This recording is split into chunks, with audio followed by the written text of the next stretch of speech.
Hello, and welcome to the FluCoMa podcast. Today, I'm talking with artist and researcher Tim Shaw, who, in his creative work, experiments with sound, light, and communication media to create performances, installations, and site-responsive interventions. So, Tim's work is seen and heard in many different kinds of places, from forests, caves, and up mountains to festivals, art galleries, and museums all over the world, as well as being featured in The Guardian, BBC Radio 3, and Sound and Heterogeneous Arts platform Europe, among many other places. So, Tim holds a PhD in digital media from Newcastle University, and he is currently a senior fellow at the Collegium Helveticum in Zurich, as well as a lecturer in digital media at Newcastle University's Culture Lab. We're delighted to have him on the podcast and to learn more about his creative process. So, Tim, hello, and thank you for talking with me today. Hi, Jacob. Thanks for inviting me onto the wonderful podcast. You're quite welcome. So begin. To begin, perhaps you could tell us about how you got into working with sound and the world of music technology. Yeah, I always find this quite a difficult question to answer, actually, because it's not a kind of clear origin story, I don't think. But I think I've always been interested in sound and music as a kid. I grew up in a very rural area of England, in the northwest of England, in Cumbria, close to the Lake District. And I spent a lot of time outside. I have kind of memories of visiting close by caves and, listening to the acoustics of these kind of spaces, and also grew up quite close to a stone circle, which has a kind of particularly interesting sound when you stand in the middle and clap. And I remember kind of going there with my parents and clapping and hearing the response of the reverberance hitting these standing stones. So I think I have kind of some early memories connected to environmental sound. And my father was a filmmaker, so there was always kind of technology around the house, like cameras and other things. He also had a fax machine, which I thought was an amazing thing when I was a kid. And my mother was a musician, so I was always kind of exposed to different kinds of music. And then as I got older, I was playing in bands and working with music, and I studied music at college, and then went on to university to study music, and then became more interested in kind of studio composition and studied electroacoustic music at undergraduate. And then from there, I was also making kind of recordings outside of the studio, and I found that actually many more interesting things happened when you recorded outside of the studio than in the confines of the sterile studio environment. So I got really interested in, taking these microphones out of the studio and into the environment and recording different environmental sounds. And then kind of through that interest of working with microphones and field recorders, I got into, music technology. And then there was obviously opportunities to play back these recordings in different kinds of places through installations and performances. And then, I discovered things like Max MSP or Ableton Live, or, these kind of digital systems you can use to manipulate and play back recordings. And then from there, I kind of got into the other more experimental ways of making sound and music using various technologies. So I think it's kind of a bit of a gradual process, really, but something that's always kind of been with me. And certainly listening and environmental sound is always, and music is always something that I've kind of engaged with throughout my life. That's interesting, that it was this sort of finding the studio, a sterile kind of space, and wanting to go outside and exploring something like field recording that took you to music technology. Because I kind of get the impression that sometimes it's that trajectory can be the other way around. People who are sort of into music tech start to look to field recording to populate their sound worlds and things like that. Yeah, no, it's interesting to hear about that. And yeah, so obviously you mentioned it there, that a really important aspect that seems to span Most of your various projects that you work on is that of space and ways of perceiving and listening to the things around you. Mm. And it can take lots of forms. So you talked about field recording. There's also concept of sound walks, which we'll get into. So I wonder if you could talk about space, perhaps unpack the role that space plays in your work, Mm. and maybe mention what are some of the technological strategies that you just deploy to explore it. Yeah, I think the first time I sort of realized that you could have a recording practice and not have to play anything or not have to kind of produce anything was quite a kind of key moment, I guess, in my interest in field recording and working in a kind of studio environment. You know, everything has to be kind of as quiet and as acoustically sterile as possible, or maybe not sterile, but you know, acoustically treated in a particular way. And if you take a microphone outside, then and you know you leave it running, then you have a different relationship to the sort of sound material that you're engaging with, and that's always been something that's kind of fascinated me. So these kind of you suddenly have to, you make different decisions as a composer or as a listener when you're in these kind of environments. It's I guess maybe a higher level sort of decision, like where you place the microphone and what kinds of microphones you use and what time of day you choose to do it and the locations you choose to do it within.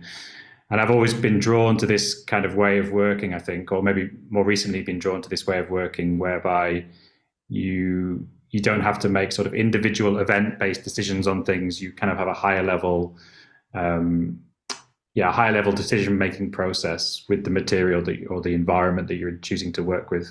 So space is a great, you know, if you go to a space which has its own characteristic or has its own activity or beyond you being there or beyond your kind of presence within it, then you have a different relationship to that kind of space and material, and that's something that's kind of key to my thinking and to my artistic approach. And it doesn't have to be done with recording technology either. It can be done through something like sound walking, which is, you know, at its most fundamental, just walking and listening directly to space in various ways. And when I first kind of discovered sound walking as a practice, that was something really interesting, because suddenly, you know, all of those things that you were using the microphone or the studio to do, suddenly there was a practice where you could kind of compose without using any technology. Just the pure aesthetic pleasure of listening and walking was the kind of composition.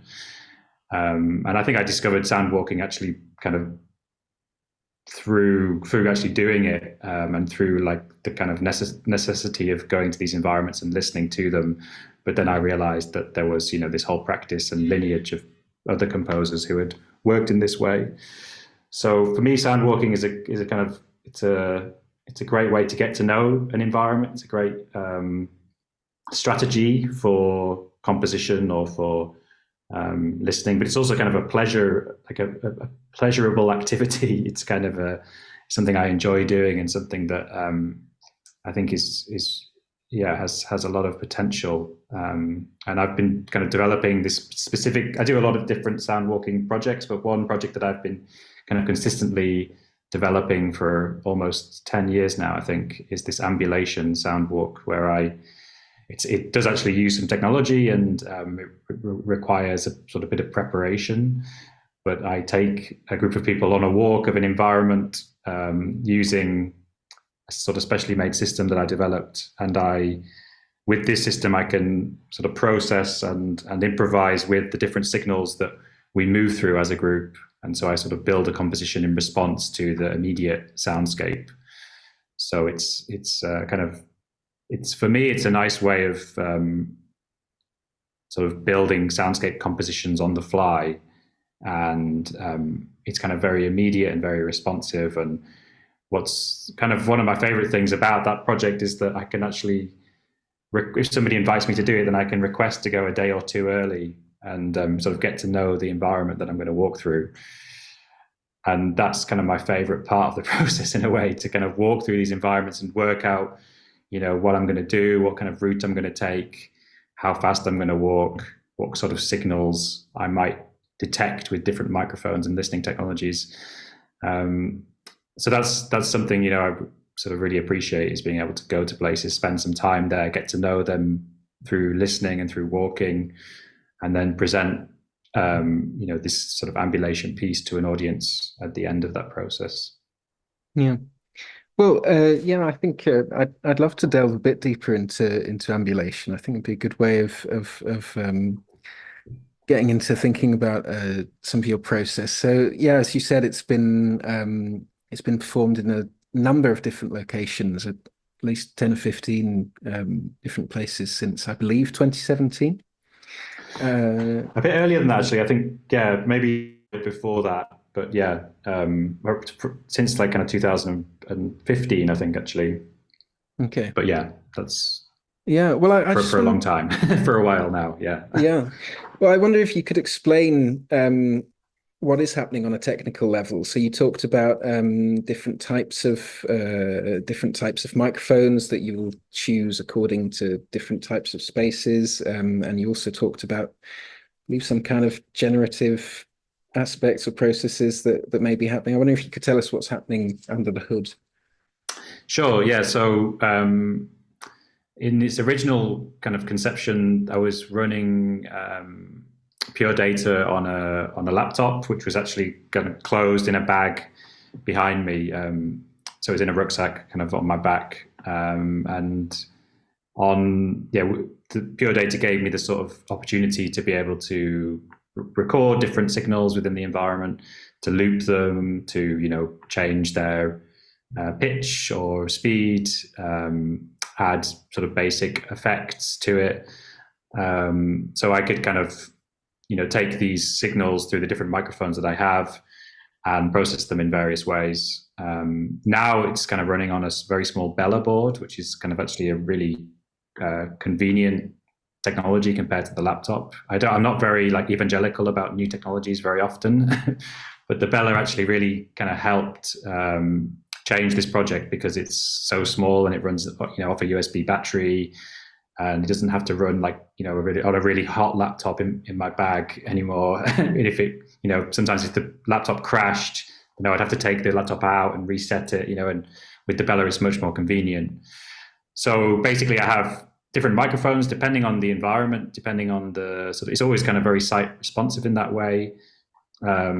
I take a walk around these spaces. I think about what microphones might be, you know, interesting to use, and if there's a lot of rivers or if there's a lot of canals or fountains, like there are in places like Switzerland. You know, you might take a hydrophone with you. You use that to listen, you know, through these kind of underwater spaces.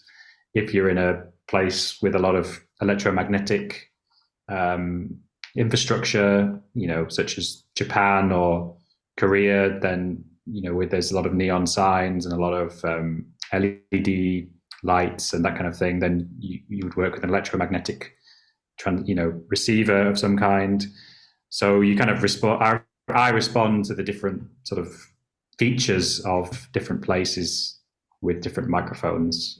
So there's not kind of one set arsenal that I go to every space with. I try to kind of adapt and change the listening technologies depending on the space. For example, I did it recently in a kind of port in Hartlepool, in the northeast of England, and I took a marine radio receiver so I could listen into the marine, you know, broadcasts broadcasts that were happening on the sea.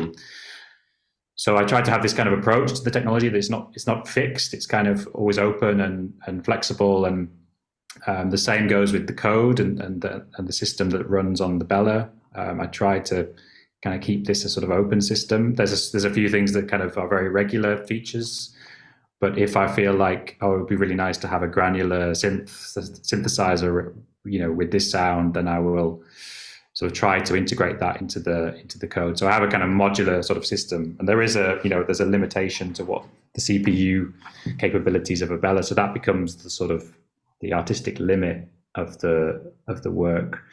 But I also really like this idea that the technology isn't something very fixed, and that you don't sort of finish a product and then, you know, like implement the product.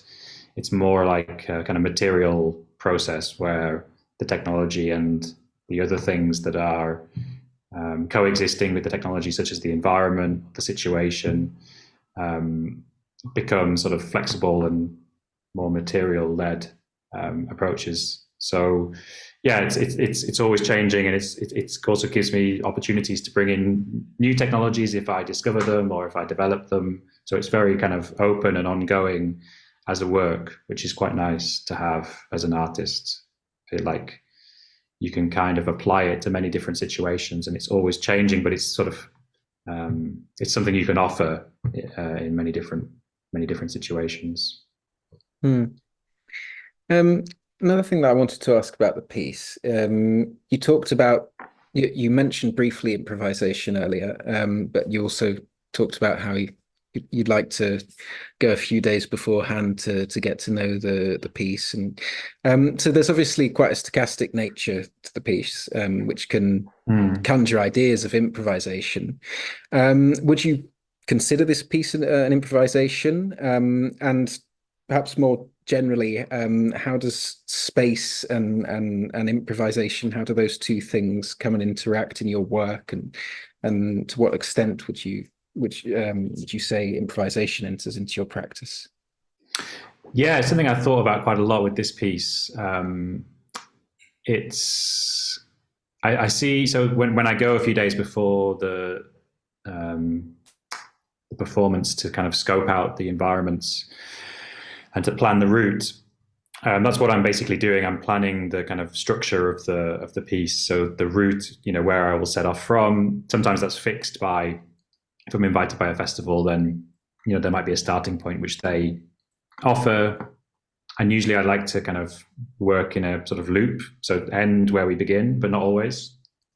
And everything that happens within that sort of structure is improvised. Of course, there are some things that I know or that I might be able to predict, but there are other things that are totally kind of unpredictable because it's really working with the sort of immediate signals that you're kind of confronted with during the walk. So there's no pre-recorded material. For example, I don't make any recordings before the walk. Everything that's heard is kind of collected during the walk or heard direct during the walk.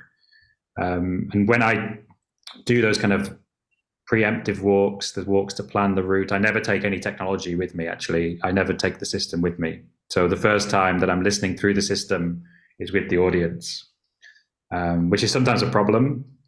Sometimes things sound very different through microphones than they do through the ears. And sometimes you imagine things to be really interesting, and actually in reality, they're maybe not so interesting. So there's a kind of risk there. So you're taking a risk because you don't necessarily know what it sounds like, but I think that gives you it gives it a kind of good liveness. It gives it a sense of it being kind of in the moment, which is, I think, appreciated by the audience, but also it's appreciated by me as the performer of the work, because I have to respond, to the immediate surroundings and immediate situation that I find myself in. So in that way, I think it's very improvised, and there's often, things that happen,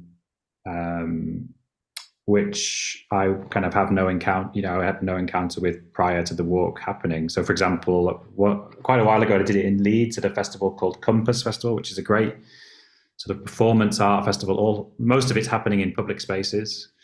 And we did kind of one walk really early on a Sunday morning, or kind of on a Sunday morning at some point. And the church, it was right next to a cathedral, and the church bell was just kind of going the whole time because of the church service. And it really went like the whole walk, there was this church bell ringing, which at the beginning was great, but after a while it became kind of really exhausting to listen to through this amplified system. So I had to find other ways, even with a hydrophone, you could hear the church bell. So I had to use kind of electromagnetic signals, and I had to kind of work with this sort of real situation. And right at the end of the walk, the sort of church bell stopped, and it was so silent, in comparison to this, this period where there'd been this church bell. So there's things like that I could have predicted, but I didn't really know were going to happen. And so there's all sorts of things like that. I also did it once in Brisbane in Australia, and microphone, the broadcast system that I use, because I connect people to the listening stream through wireless headphones, through like FM wireless headphone, radio headphones. And for some reason in Melbourne, that the same frequency that I was transmitting on was also the same frequency that the taxi companies in Melbourne were transmitting on. So you could hear these kind of conversations between taxi drivers and the office. And so at first I was like, that's really annoying and I have to get rid of that. But then I actually kind of thought about it, and actually I kind of realized that that's actually a kind of material reality of this space. So actually it's kind of interesting to work with it, and it's interesting to sort of compete with this this feature that wouldn't occur elsewhere. So it's kind of attempting to work with these different things and improvising with them as and when are possible. So it's very different to kind of making a field recording in one place and presenting it in another. It's kind of dealing with field recording as a kind of live, procedural, ongoing, ever-changing sort of practice, I guess.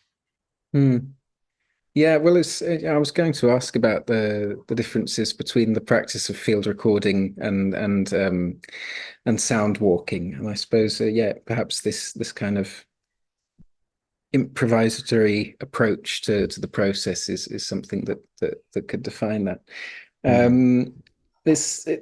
It's interesting. I suppose this what you were talking about brings up this idea of trust in technology, and it seems that you do seem to put a lot of trust on your gear and also in your knowledge of that gear, because it's talking about going and preparing things mentally and listening to things in your head, but not actually going up and actually using the technology until the final performance. It's something that I find comes up quite a lot with artists working in this sort of electroacoustic space. That idea of risk and that idea of trust, and needing to have some element of risk and for technology to surprise us. I wonder if that's something that you think about a lot, and if it's something that comes up a lot in your work. Is perhaps the studio being a place where we really can trust technology and things are specifically designed to do things. Is that what renders the studio sterile? I wonder if you could. Yeah, it's interesting. It's something I've thought about, kind of sort of failure within. I mean, that's kind of what we're bumping up against, this kind of idea of failure within digital musical performance or something. And my sort of thing with the sound walk is that if everything fails, then I just will tell everybody to take the headphones off and we'll just listen to the environment, as a sort of, fundamental sound walk, as an acoustic sound walk. And that's always my sort of backup plan. That's never actually happened. Once or twice, like the transmitters run out of battery, or there's been sort of things like that, those kind of things that you can't really avoid, or but I always kind of have a backup plan of some kind. But I do have a sort of level of trust. But I also think that seeing failure or seeing things go wrong, seeing technology fall over, can be a really interesting experience as a performer. I think it's kind of it's in some ways it's what we all remember from performances, and I get the feeling that when I have no problems with laptop performance or live coding or any of those kind of laptop, those sort of maybe more fixed media. Live coding isn't fixed media, but more of a fixed media approach to performing electronic music. I enjoy listening and engaging with those concerts, but for me as a performer, I find it very difficult to sort of perform in that way. I feel like I need more, and there to be more risk, and certain types of system lend themselves to transparency more than others. If a PD patch fails on your laptop, then the audience, can't. There's not really a huge amount different ways the audience can engage with that. The sound's either running or it's not. So with more kind of analog media, I feel like that's a strategy or a way that I've started working with more kind of material based things where you can see things failing and falling over quite literally in a performance environment. I feel like you're also taking this risk, and you're putting trust into the technology, the technological system, but there's a sort of very transparent. It's very sort of simple in a way. People can understand when it's failing and when it's working, and I think sometimes you kind of lose this in a digital system. Sometimes, maybe not always, and maybe live coding is a way whereby that sort of bridges that gap between digital failure and those sort of digital aesthetic kind of things. But certainly with the soundwalk, there are failures. There is handling noise. There is stuff that is undesirable that the audience are witness to, and also in some of my other performances, there are sort of very simple mechanisms that fall over, that stop working, that need fixing, that run out of battery, and that has become sort of part of the performance reality. And that's kind of my role as a performer in these performances, is to kind of deal with this as a live event, as something that's kind of emerging in the moment. And I feel like opening up systems to failure, to signals, to outside signals, sometimes power technology or power operational consequences. I've actually found that that really interesting things emerge that wouldn't have emerged otherwise. So sometimes you kind of have to allow for that failure, or allow for that openness, so that you learn something about your system and you learn something about the situation that you're in. And for me, that's the most successful performances are not actually the most sort of musically interesting, but actually when you learn something about you or the technology or the space or the interaction between the different technologies and the audience or whatever. When you learn something about those things, that's for me the most successful performances, I think. Well, there is something fascinating about failure, and I completely agree that some of the performances that you remember really are the ones that with failure. I mean, I'd much prefer to see a completely catastrophic failure than a very mediocre performance. But yeah, well, it's so you talk about failure, and it's brings me very smoothly onto the next project that I wanted to talk to you about, which was Points of Failure, which I was lucky enough to have witnessed myself at Die Hall in Huddersfield a few years ago. So it's very different piece to the sound walks. I wonder perhaps if you could talk about how it manifests itself in various spaces that it's been performed in, and how the piece works.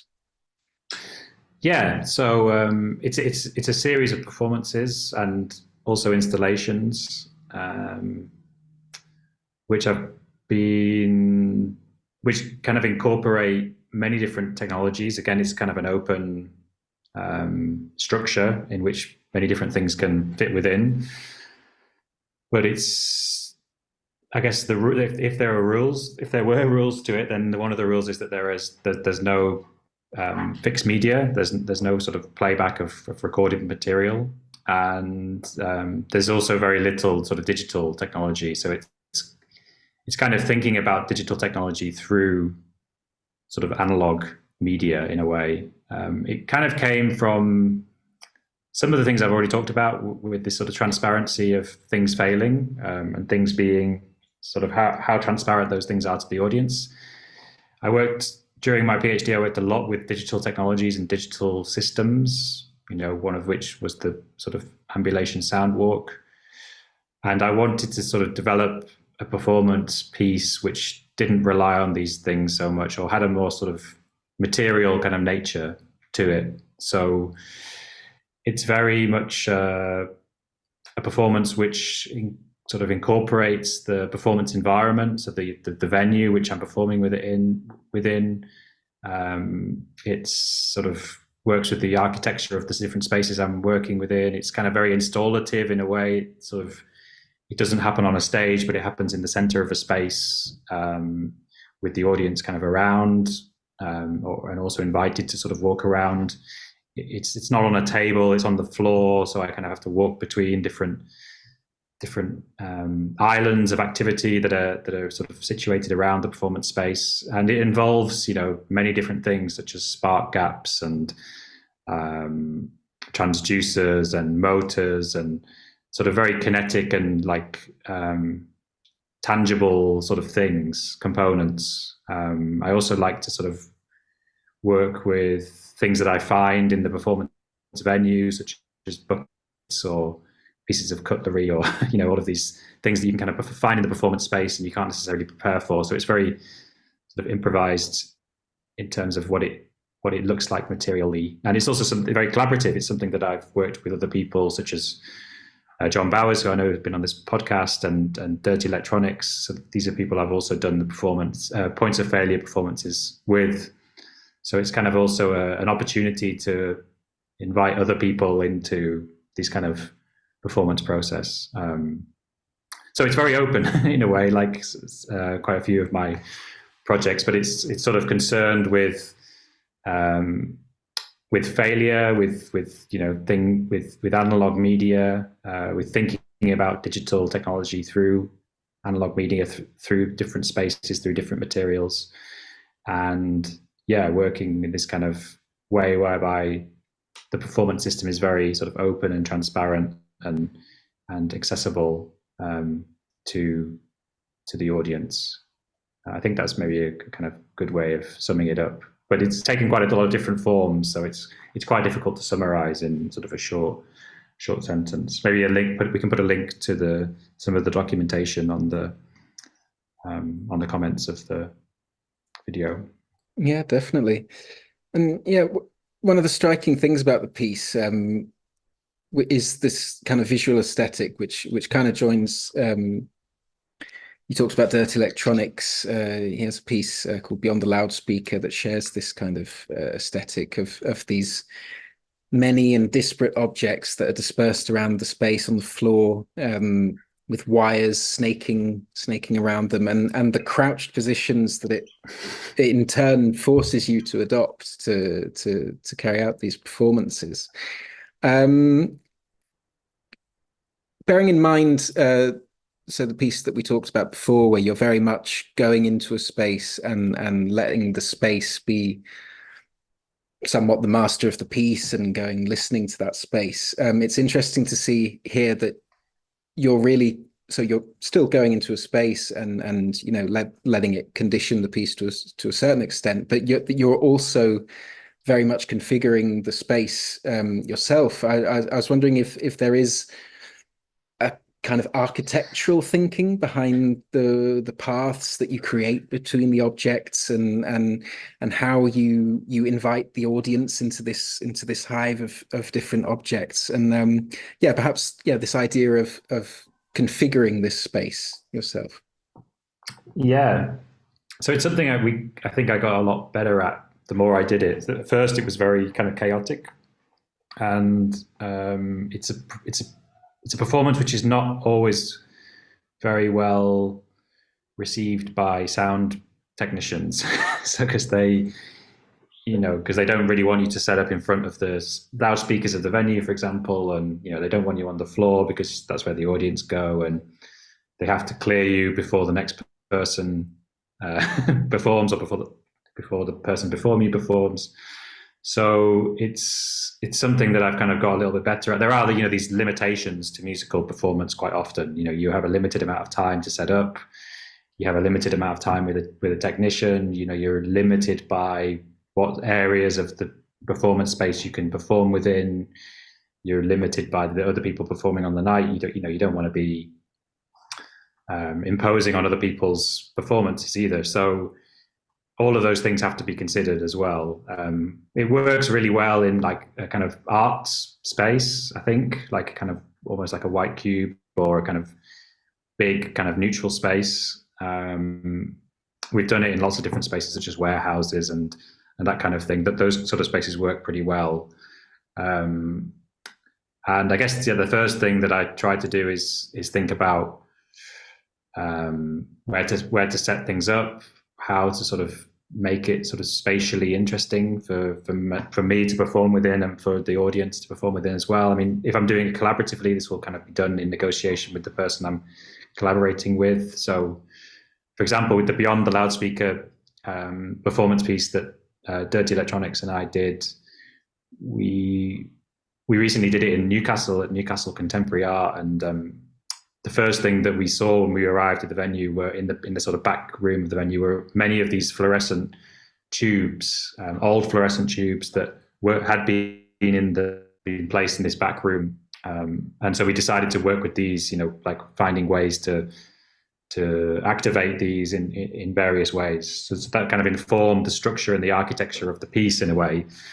So also trying to have this sort of openness to the material and to the space as a kind of collaborator, as a conduit of the performance is something I think about a lot and try to sort of implement as much as I can. It's not always possible. Sometimes you need to provide quite strict plans before you arrive in a space. But wherever possible, when we have that sort of freedom, then having that kind of openness is, for me, very interesting. And then it becomes the sort of the practice in a way. That it's not like you finish the practice in a studio or in in another environment and then you present it in a different space. You're kind of working with the space and the situation in the moment, and that's something it's a way of working that I really enjoy, because it doesn't require too much planning. You can be kind of open to these serendipities, to these synchronicities that happen in life, and they don't always happen, but I think most of the time they do, and most of the time they occur if you're open to them. So thinking about architecture and the materials of a performance environment, it's become sort of an important way of thinking and practicing with this kind of work for me. And another thing that I really love about this piece are the varying levels of granularity. Because for me, in any case, I remember when watching the piece, my attention being driven at one moment to a very detailed inspection of a small object and a very localized sound emitting process that you put into a motion. And then at another moment, my focus being driven to the combination of all these different objects and the processes and the overall machine that's their whole. And I in my approach to research, and I'm very interested in objects and networks of objects and those kind of different varying levels of granularity. I'm curious to hear you talk about the way in which you engage with these objects, about the nature of the objects that you choose to explore, which you've already talked about a bit. But I'm interested in the kind of stance that you adopt during your performance, how you assemble them, how you explore them, perhaps in a kind of the found objects approach, and how you would describe your musicianly gestures around these objects during a performance. So the Beyond the Loudspeaker project was sort of developed quite naturally out of this way of working, and so the sort of conceit that Beyond the Loudspeaker's collaboration with Dirty Electronics, we sort of tried to find ways to produce electronic sound without using any conventional loudspeakers, so without using a sound system.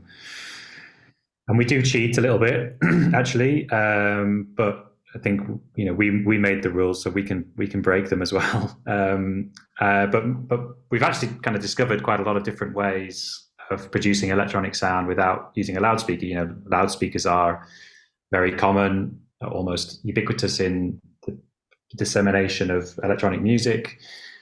And so we sort of set ourselves a challenge to try and find, these other ways of producing electronic sound using things like spark gaps and transduction and electromagnetic, electromechanical,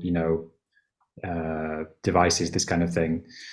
And what you do find when you work in this way is that you're no longer relying on a big sound system to produce a sort of a sound. You're relying on these different objects, and so you actually start to think very differently about the composition of things, and that becomes a sort of environmental, or a kind of performance ecology, as John Bowers would call it, sort of thinking about, you're no longer sort of mixing between sounds using something like a mixer, but you're mixing between sounds by walking through a physical space.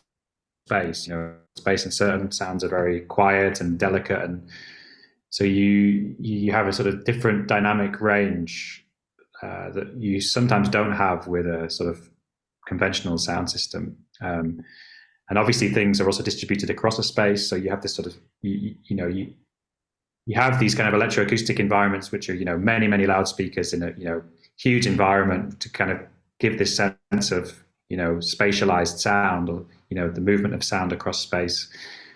But you can also do that with spinning a speaker around, on a string, or placing different spark gaps around the space, which kind of intermittently go off and on at different times. So there are other ways to create spatiality in electronic music, and that's one of the things we've been kind of exploring. And yeah, it is a sort of sound walking practice as well, because you have to walk between these things. And quite often the way in which these things are designed, they might run for a little bit of time, and then they might stop. A spark gap runs on a battery, for example, and the battery might run out of power after a certain amount of minutes of it being on. So you're kind of, the sort of action that you take is dependent on the sort of material reality of the different things you have. So a motor might be spinning and hitting another object, creating a sound, but that after a few minutes might fall over, or it might stop working, or it might have fallen onto a different part of an object which is making a different sound. So things kind of have their own autonomy in a way, and you become a sort of higher level actor within this sonic environment. And yet it has a very visual aesthetic to it as well, because we're often working with lights, sound reactive lights. There's a sort of performance environment which we're moving through. Some things are running autonomously, some things require particular gestures. Personally, I'm kind of drawn to a way of performing where you are kind of just turning things on and off. You're sort of leaving things to have their own autonomy. It's a bit of a similar sort of reason why I'm drawn to field recording, is because you're not making very sort of low level decisions about each event that's happening. You're more sort of creating a framework, or creating a opportunity for these things to happen within. So you have a different sort of a different relationship to the sonic environment and sonic material. So I'm not somebody who's really into sort of gestural approaches to making sound. I'm more interested in kind of simple higher level sort of control, which allows for things to have their own autonomy in a way, and for those things to sort of surprise me, or to have surprising interactions with the other things in the space, and the other activities within the space. So yeah, I hope that's answered your question. I sort of went on a bit of a round trip there, but yeah, those are the kind of things that we've sort of been concerned with. Sort of what happens when you remove something which is very sort of like a loudspeaker. You take that out of the performance of electronic music. What are you left with? What can you do with other means, with other technologies? Yeah. Oh, no, that's really interesting. I mean, conscious of time, though, I'll move on to one final piece that I wanted to discuss, but I think also addresses that question of creating sound, and using a loudspeaker in this case, but a different kind of loudspeaker that we're used to. I want to talk to you about Murmurate, which is Mhm. a collaboration with Sebastian Piekman. Yeah, just to sort of begin. Perhaps you could talk about the piece, what you were wanting to achieve, and talk to us about the particularly interesting technical setup that's happening. Yeah, so this was a collaboration with Sebastian and I, and we developed it at a hack lab at CTM Festival, I think in 2014. So we had this idea of creating a performance piece whereby the sound would be played through the audience's mobile phones, so through their cell phones, and we're by no means the only people to have addressed this. Artists who have experimented with this as a way of presenting performances. But Sebastian was very interested in web audio and developing different techniques for presenting audio on the web. And he was also developing web PD at the time.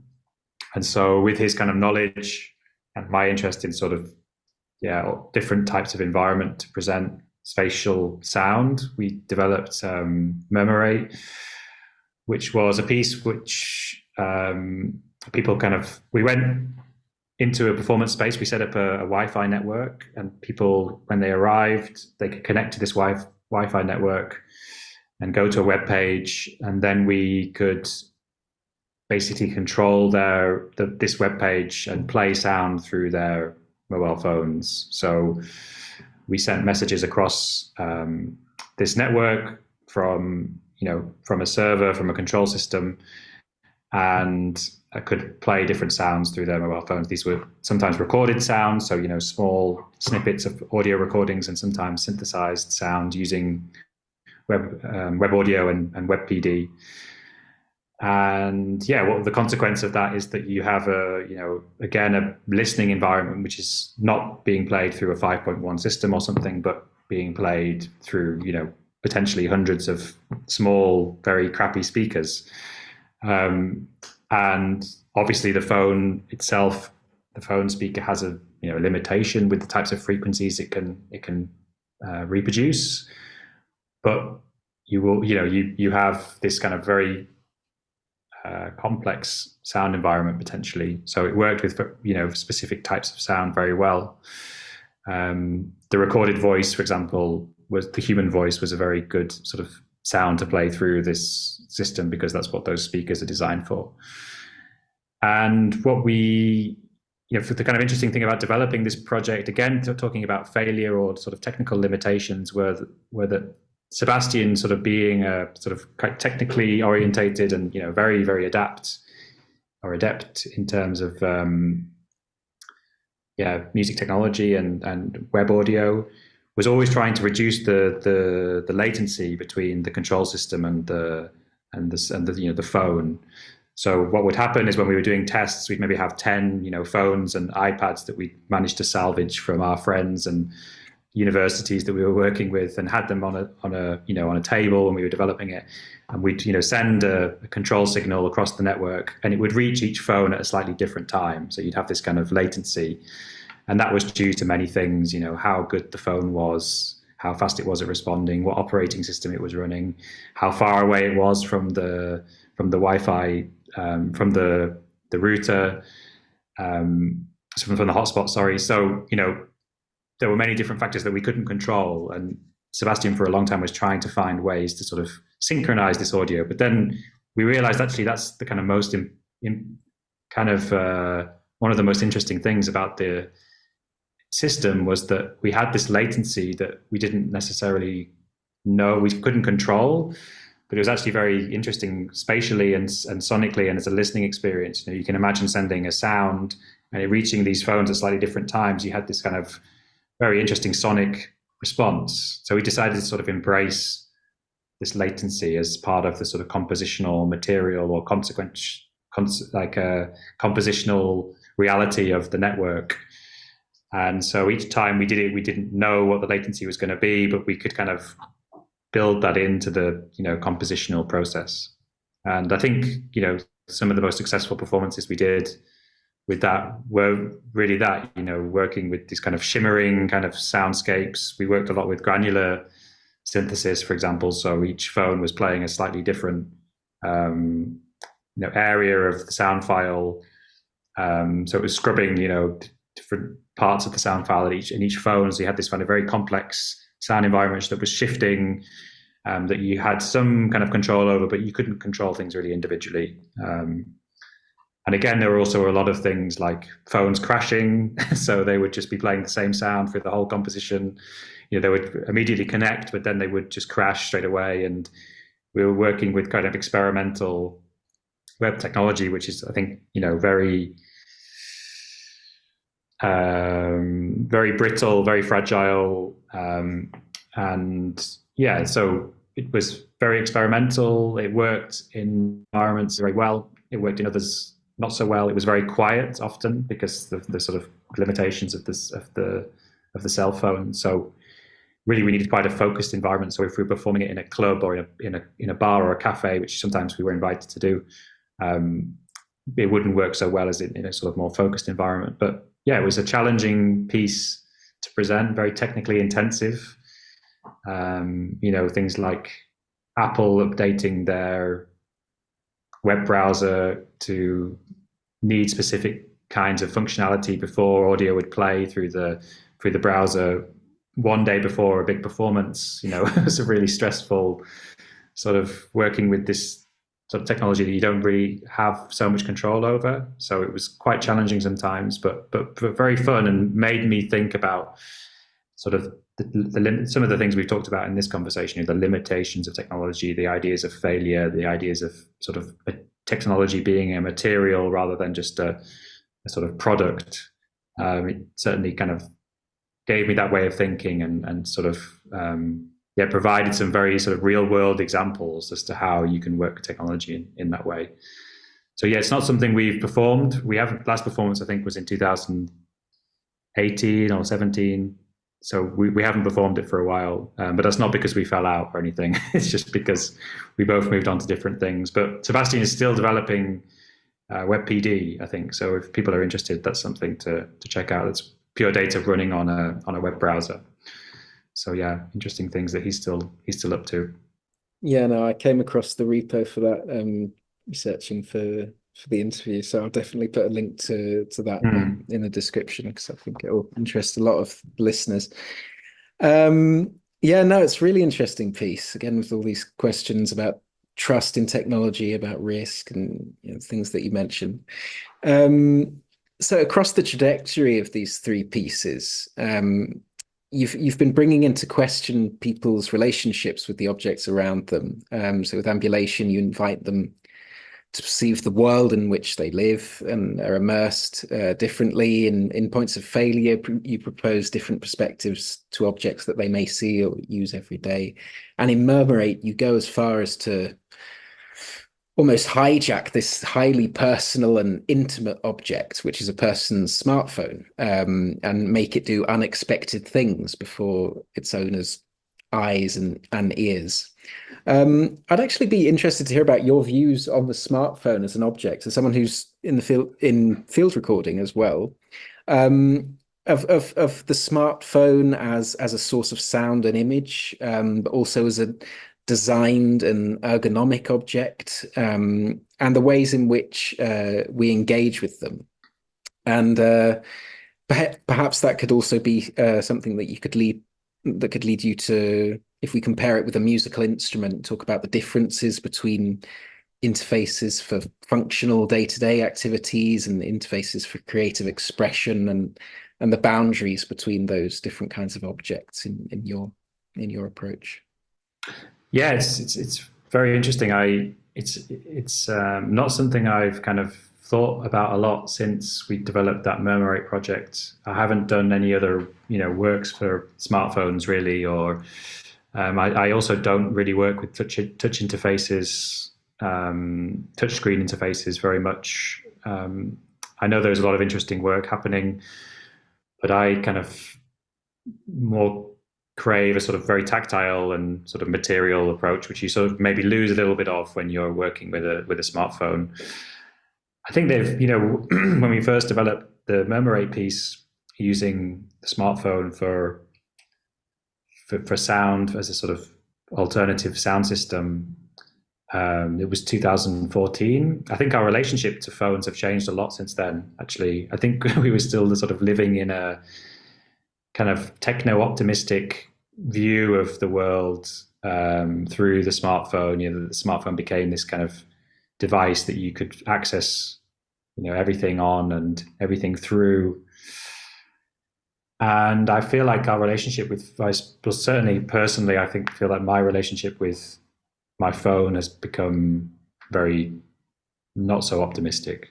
I'm trying to find ways to work without my phone. I'm kind of pleased that my practice, I'm moving away from screens in general. I feel like screen limiting in terms of, how you encounter the environment that you're working within. I'm not totally anti-laptop or anti kind of digital technology, but I feel like there's kind of more potential in other ways of working. And I still work with, code and computers, but I try to work with them in a way whereby I don't have a screen in front of me, and they sort of run autonomously, or they're running things that interact more with the environment that I'm within. So, for example, with the Ambulation project, it's very much like that, running a Bella headless in a bag, and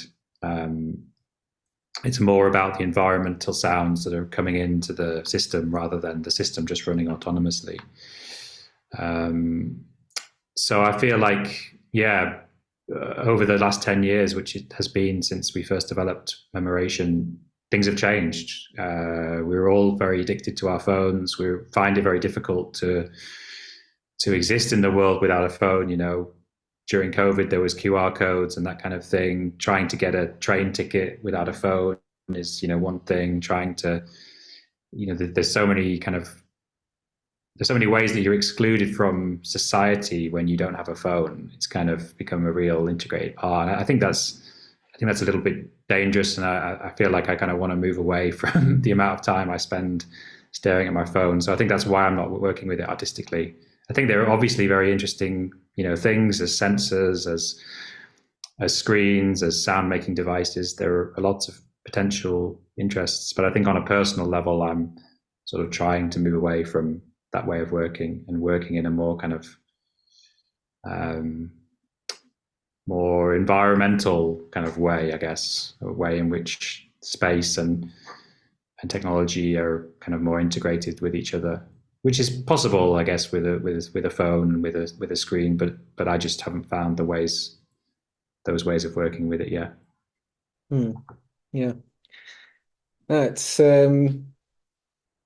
interesting to hear you when talking about the smartphone and that kind of thing. Yes, assimilate it with the visual aspect of the smartphone and the screen and and that kind of thing, which is a very strong part of the smartphone. It's like, it is like the whole thing is a screen. It's a screen, and the True. audio aspect. I mean, some of them have good speakers, but it's perhaps not as quite highly sophisticated as the screen aspect that's happening.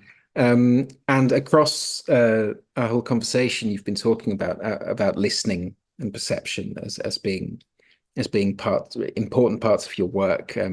Listening, be it of a space or of an object or a process, and this is something that and sort of coming from the FluCoMa side of things, I find really interesting. Because, in FluCoMa, the team have implemented technologies like audio descriptors, automatic segmentation, decomposition, neural network classification, all means of making machines listen and perceive and to the world around them. I wonder, perhaps on a more kind of broader level, you could talk about listening, about perhaps the confrontation of imagined listenings that you experience and that you do when preparing for a sound walk, with machine listening to a space, with human listening to a space, and what the differences between those may be, and yeah. Yeah, I mean, I think with all of these things, it's all very, it should, in my approach, it's all very situated. There is not a kind of global idea of listening that is sort of, you know, is something that I can remark on. It's always in response to the situation that I find myself within. So, um, I think there's really interesting stuff happening with the sort of machine listening idea and what's happening with FluCoMa, and I've delved a little bit into that, but it's not something I've sort of delved deeply into. I guess what I can remark on is how different listening is through microphones than it is through the ears. People sort of say when they listen through a microphone for the first time. For example, if I've done, you know, workshops in schools where we've done field recording activities and children are listening to the world through microphones, sometimes they say things like, "Oh, it sounds so real," you know, it sounds hyper real, or you know, they've never heard the world sound like that. Of course, the microphone and amplified signals of the world do make us listen to the world differently, but we have to remember that it's not a totally transparent technology or mechanism, that different microphones hear the world in different ways. The ear is a very different way of listening to the world than a microphone. And I've, you know, discovered this many times, especially through, you know, making field recordings where I haven't heard haven't heard a background noise with my ears, but then as soon as I listen through the microphone, there's this huge bass rumble that I wouldn't have heard otherwise. And I feel like the connection between the brain and the ear is very complex, and our brain is very good at sort of turning off certain parts of the frequency spectrum that are no longer needed for us. And I guess what, you know, a deep listening or a sound walking practice is encouraging the brain and the ear to sort of reconnect with all of those signals that are surrounding us that we might turn off, which machines don't have necessarily a bias to. You know, microphones don't have a bias to. You know, microphones just amplify signals that we wouldn't necessarily listen to as just directly through the ear. So I guess that's something I can remark on. Being quite striking is that we shouldn't only listen, you know, through technology, but we should also listen to it. We should also listen to the mechanisms of it, and that's something I think that I've been sort of developing in recent works. Is how do we not just listen through technology, but listen sort of directly to it? What can that tell us about what's happening, you know, to it? A very simple thing is to listen to the electromagnetic signals of a cash machine, for example. You know, you hear the kind of mechanisms of a cash machine and all of the security protocols and everything else just by listening to it. So listening to rather than listening through is something I've been thinking about quite a lot.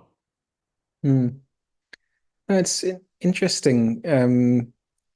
Yeah, I suppose towards the end, you're kind of evoking sort of sonification techniques, which is something you've also experimented with. But it's also interesting, this idea. So you're talking about the school children of listening to a recording and hearing something completely different. Because in sonification, you'll have this trajectory of data that doesn't have any immediate sonorous kind of content, and take that and use it and bring sound from it. But so what you were talking about there was more kind of taking something that is immediately sonorous and completely sonorous, but sonifying it and it taking on another aspect that's completely different, and just perhaps, I don't know if it's maybe this cognitive process of knowing that it's gone through a machine sonification process that allows us to hear it differently. Or although, I mean, obviously, so, you know, these processes do leave traces on the sound and they do transform the sound, and we don't hear the same things, but But yeah, no, it's really interesting to hear you talk about that, and yeah, and obviously it's something that's I think at the very heart of FluCoMa and the kind of tools that the team have been implemented. Mm.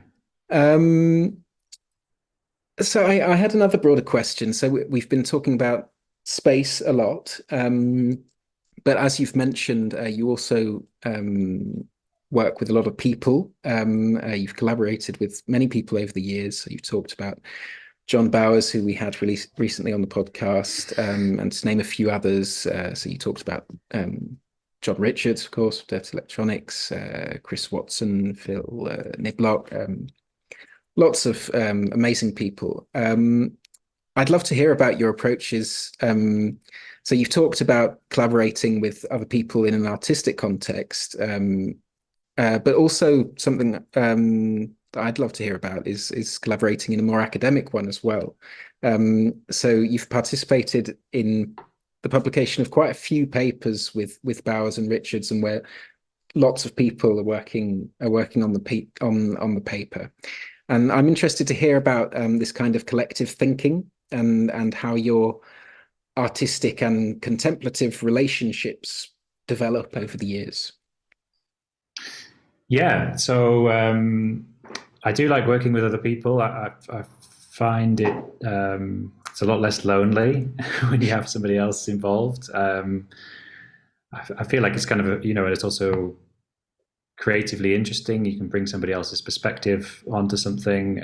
You're not sort of alone in the studio. I always sort of think about this, that no artistic movement was developed in a vacuum. There's always people involved, and not just there's this sort of traditional singular view of an artist being alone in the studio and receiving ideas from some sort of higher force, and then making the work in response to those ideas. And I think that's very wrong. And I think collaboration is very important, and it's fun, and it's a way of making things more efficient as well. And you can work in response to the situation with somebody else, bounce ideas off. Of course, it has to be the right person or the right group of people. But yeah, in my artistic practice, I'm very kind of keen on collaboration, and I get the feeling that my projects are kind of open enough to have collaborative aspects as well, such as the Ambulation project or the Points of Failure project we've talked about.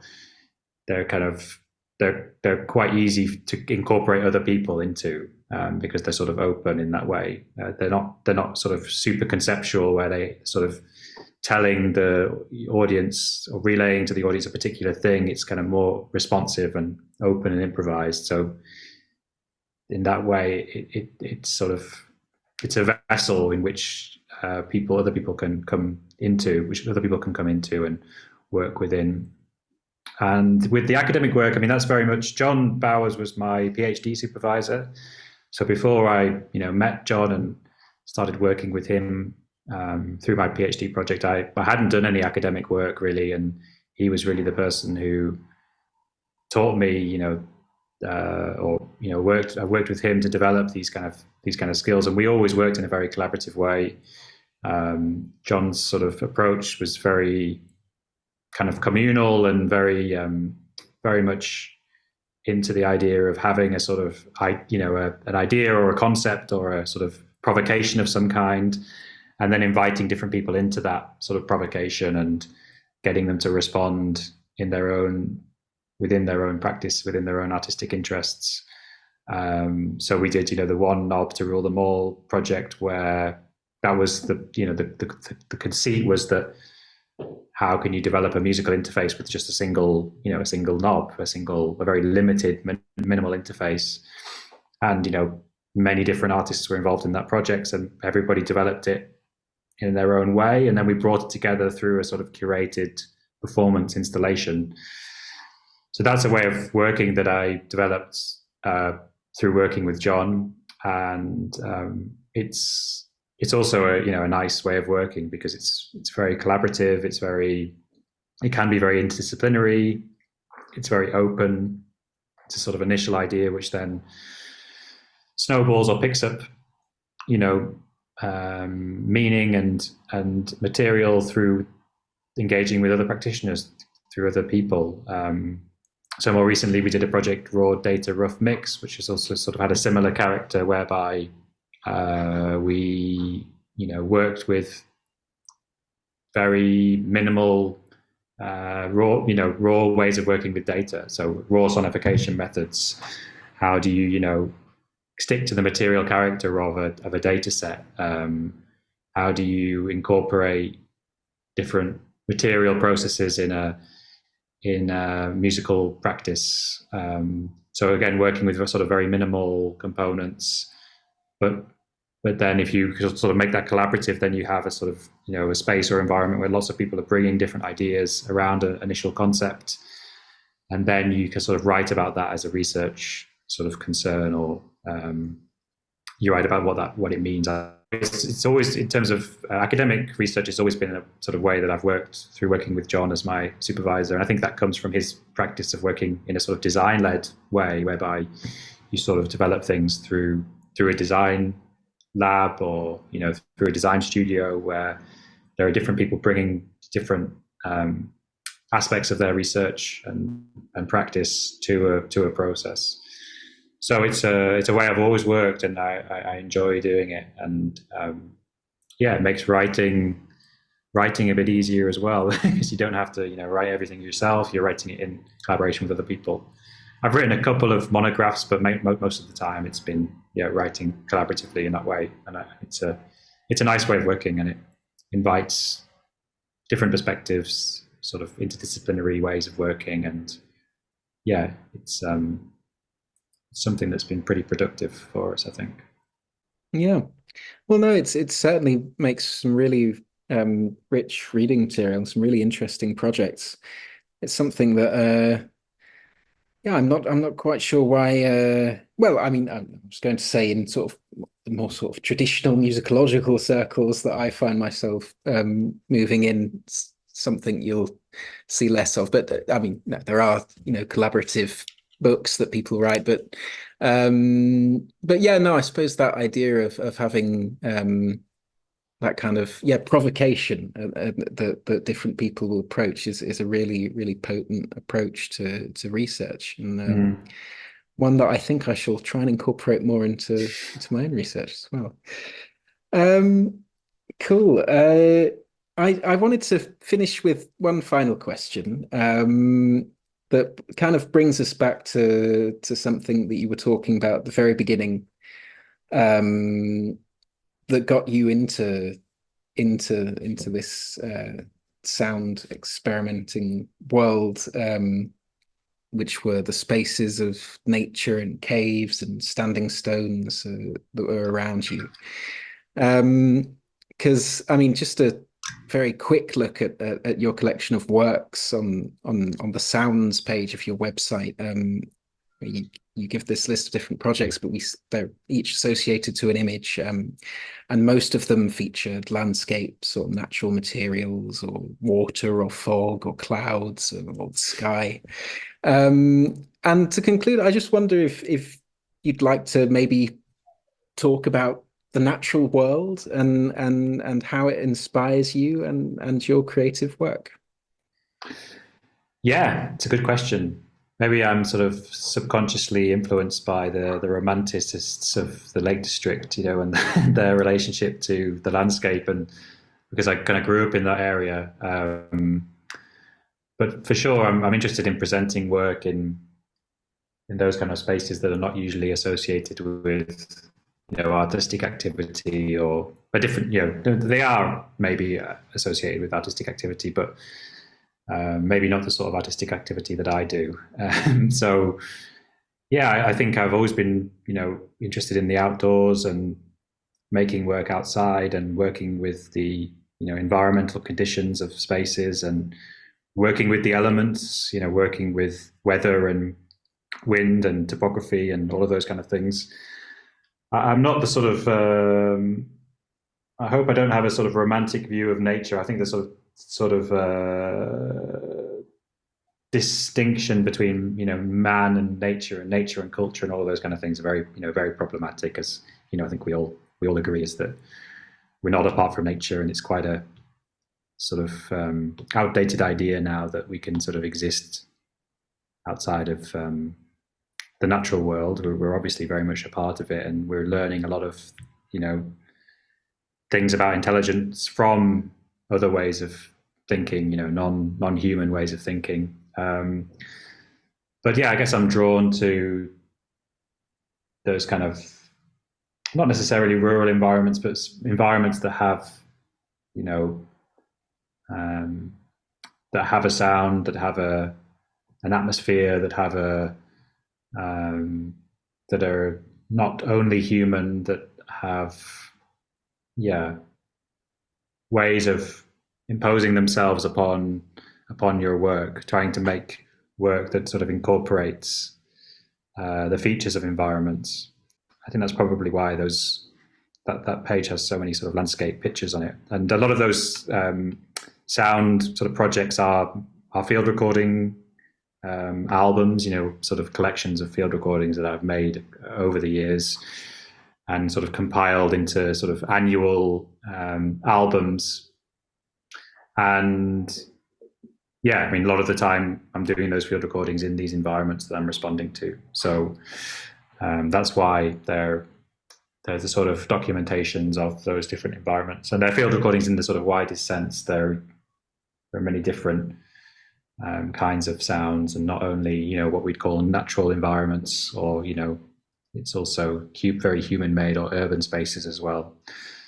So yeah, I think I'm drawn towards working in those kinds of spaces. I like being outside. I like walking. I like engaging with these places, getting away from the city, being in more rural spaces, post-industrial spaces, and also kind of abandoned spaces I'm also drawn to. I mean, it's kind of almost a cliche thing to say within field recording communities, but I'm drawn towards those kind of spaces, and I like visiting spaces that have layers and that have interesting histories, or unusual qualities. So I think that a lot of my sort of field recording practice has been in response to those kinds of spaces and places, but hopefully not in a too much of a romantic way. Not only the beauty of the natural world that I'm interested in, and the sort of pure aesthetics of things, but rather how those kind of places might inform a different way of working or a different kind of practice. Right. Well, thank you so much, Tim. That was really, really interesting. Really enjoyed that conversation. We're coming up on time. I'll just remind everybody that so this is being distributed on YouTube and on the various audio podcast outlets. But if you look in the description of that video or that stream, then you will find a link to the page on the FluCoMa Learn platform, where everyone will be able to find links to all of the things that we've been discussing with Tim over the course of our conversation. So Tim, thank you so much. It was really, really, really good to have you. I hope you enjoyed your time on the FluCoMa podcast. Yeah, it was great. Thank you very much for your considered questions, and very well researched. It's nice to talk about yourself for a while, and somebody who spent clearly a lot of time preparing. And so thank you very much for your thoughtful questions and responses. You're quite welcome. All right. Okay, Tim, thanks you so much for your time. Speak to you again soon. See you soon.